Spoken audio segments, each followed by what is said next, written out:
Hello and welcome. This is a hiking boot. This is a trail running shoe. And if you're hiking Tenerife, choosing the wrong one could make your day genuinely unpleasant. So, which one should you choose? And not only footwear, but how about layers, hydration, trail reservations, backpacks? I've hiked this island extensively, and by the end of this video, I'll tell you everything I know so you won't have to learn any of this the hard way. Now, before we get into the list, there's something you need to understand about Tenerife. Most people think of it as one island, one climate, pack one single bag for every hike. It's not. There are three different worlds there and all are within 1 hour's drive of each other. So, in the northeast you have Anaga, ancient cloud forest, mist, muddy trails, weather that can turn on you mid-hike. In the center you have the Teide Plateau, arid, dry, hot, rough surfaces. And in the northwest you have Teno, huge cliffs, Los Gigantes are there, deep canyons like Masca, and powerful winds that can knock you off trail just like that. So what works in one will not necessarily work in the other. And with that in mind, let's begin. We're starting with this. It's the official app TenerifeOn, and frankly it's buggy and temperamental as hell, and even if you choose English, the alerts will mostly be in Spanish. If the app fails you, try the website on a desktop. Also buggy but necessary. Why? Because after you've picked a trail, you need to check if you're allowed to do it. Tenerife uses a booking system for its crown jewels, like El Pijaral and Los Regatones Negros. Getting caught without a reservation could leave you 600 euros lighter. That is a very expensive walk you won't even get to finish. Beyond permits, trail closed for maintenance, weather, or my favorite, Mouflon population control. That's the island's polite way of saying there are hunters out with rifles. Unless you're looking to be a slow-moving biped target, check the closures before you commit. Most bookings are free, a few are not. A side note for Barranco del Infierno and Masca Gorge. These are the divas of the island. They don't use TenerifeOn. They have their own websites and entry fees. Masca is the most cumbersome to book and the most expensive. The people managing it know what they've got, and if you want the scenery, you've got to cough up the moolah. Links in the description. Once the permit is sorted, preload your route. Wikilog, all trails, even TenerifeOn. Find the GPX file and get it onto your smartwatch or phone while you're still on your hotel's Wi-Fi. Mobile signal at the Tenerife trailhead is not something you can count on. A lot of them are in deep valleys or high plateaus where 4G goes to die. Also worth knowing, all the trails I've done were marked the same, yellow and white band, regardless of where they're going. Signposts are scarce and the distances written on them are, let's call them, creative. Number 2. Footwear. In Tenerife, your choice is a direct reflection of which of the three worlds you're stepping into. In Anaga, you're dealing with greasy volcanic clay, wet roots, and mossy rock that will punish you for every millimeter of grip you don't have. You need an aggressive outsole that bites into the mud. I use the Hoka Mafate Speed 4. Their lugs can properly claw into the mud, stopping you from looking like a newborn giraffe. I'm not promoting anything here, just going through what I actually use. The Teide Plateau is the exact opposite. Hard, abrasive volcanic rock, essentially walking on a giant cheese grater for hours. Grip matters less. What you need is cushioning. My weapon of choice is the ASICS Trabuco Max 3.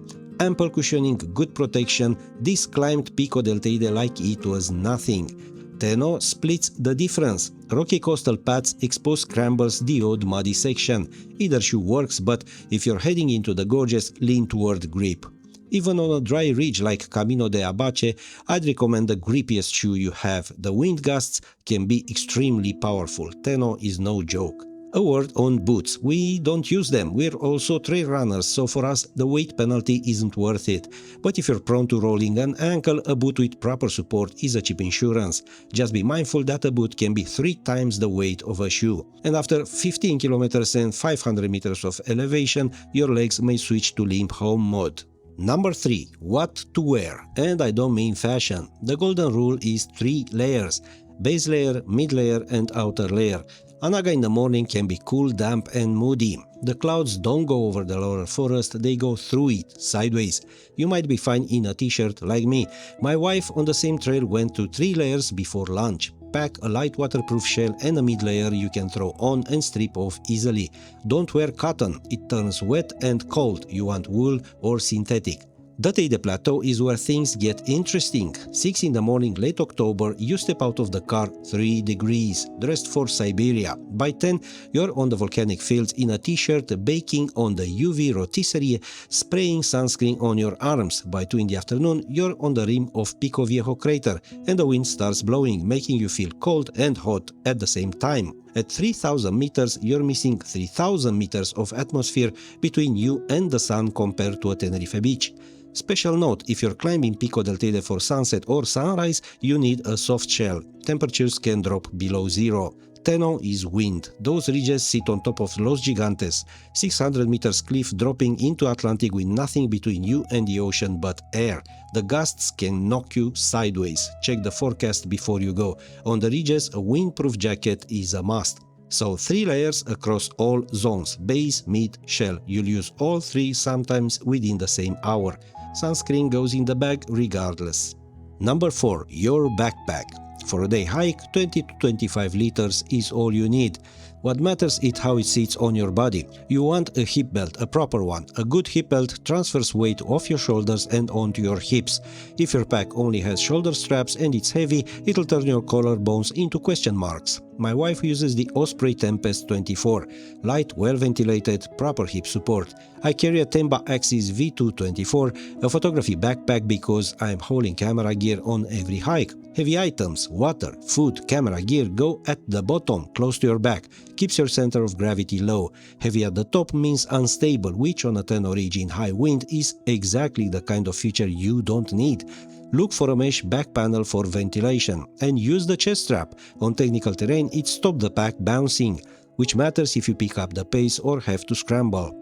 Number 5. Water. You may need more than you think, and there's nowhere to get it once you start. Tenerife doesn't have springs, so you'll only drink what you carry. Baseline, at least half a liter per hour, but everyone's different. When we climbed Pico del Teide for sunset, I had 4 liters and came back with half a liter. My wife carried 2 and also came back with half a liter, because I'm like a human colander and she's not. On the Teide Plateau, make it more than baseline. The altitude, dry air and sun drain you faster than you realize. Anaga is cooler, but the humidity is deceptive. Teno is a mix of both. Either way, bring more than you think. Electrolytes are worth mentioning. Anything over 3 hours and you're losing salt through sweat. I use CIS electrolyte tablets, 1 per half-liter bottle. They do the job perfectly. Number 6. Food. Same rule as water. There's nothing on the trail, so whatever you eat today, you're carrying it. Some Anaga trails end in villages, Taganana, Chinamada, where you might find a bar open. Might. Don't build your nutrition strategy around a bar that may or may not feel like opening on a Tuesday. Pack food regardless. On the Teide Plateau, besides the snack bar at the Parador, there is nothing. Teno is even less forgiving. The wildest and most remote trails on the island. You're on your own. Under 2 hours you'll survive on breakfast and stubbornness. Anything longer, eat on the move. Nuts, dried fruit, energy bars, a sandwich. Nothing complicated, nothing that melts. If it can sit in a warm backpack for 4 hours and still be edible, it qualifies. Number 7. When to start? Early. That's the short answer. But the long answer depends on what you're hiking and what you want to see. In Anaga, always start as early as you can. No exceptions. The car parks are tiny, some trails are popular and the crowds arrive earlier than you'd expect. In the Laurisilva forest, morning is the best moment for photos. On the Teide Plateau, it depends on the trail. For the big summit hikes, early is essential. Cooler temperatures, less wind, less sun trying to bake you. But some trails on the western side, Samara Loop, Ciniero, actually work better starting at midday. You want to be there for sunset because if you hike this in the morning, Teide and Pico Viejo are giant dark masses in shade to the east. Teno is similar, small car parks, so early helps for the popular spots, but some trails reward a later start if you're chasing the sunset. The exception is Masca Gorge, where timing isn't really up to you. You're arriving by shuttle minibus or you're not doing the hike down the gorge at all. Number 8. Getting there. Rent a car, we always do, is practically a requirement. Tenerife has public buses, but the schedules are thin, the connection slow, and standing at a rural bus stop at 6 AM hoping the 355 shows up is not how to start a hike.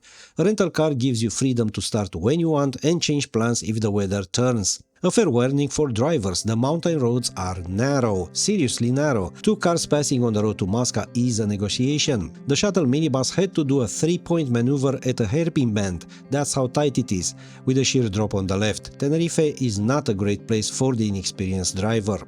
Parking. Anaga car parks are small and fill fast. Teide has more space but gets crowded by mid-morning. Teno is the worst. Some trailheads fit maybe 3 cars. Useful tip: drop a pin on your trailhead the night before. Some are not where Google Maps thinks they are. A few are unsigned. 1 or 2 are down dirt tracks that don't look like they lead anywhere until suddenly they do. Number 9. The best time of year to come to Tenerife. Shoulder season, May or October. May is peak blooming season. The Teide Plateau transforms. Tajinaste rojos, the towering red flower spikes endemic to the island, sprinkle the volcanic fields with colors you won't see any other time of year. In Anaga and Teno, the endemic flora is blooming as well. You're also getting some of the longest days of the year, over 13 hours of daylight, which gives you enormous flexibility on trail timing. It's the beginning of the dry season, rain is unlikely, and the chances of a kalima, the Saharan dust cloud, are low. October is a different kind of magic. The sun sits low in the sky, which means the light on the volcanic landscapes is warmer, more dramatic. If you care about photography, you'll appreciate that. It is also the quietest month on the island, so trails, car parks and permits are all easier to come by. And the ocean is still warm from summer, so your post-hike swim feels like a reward. Shoulder season, May for the flowers and the daylight, October for the light and the solitude. You really can't go wrong with either.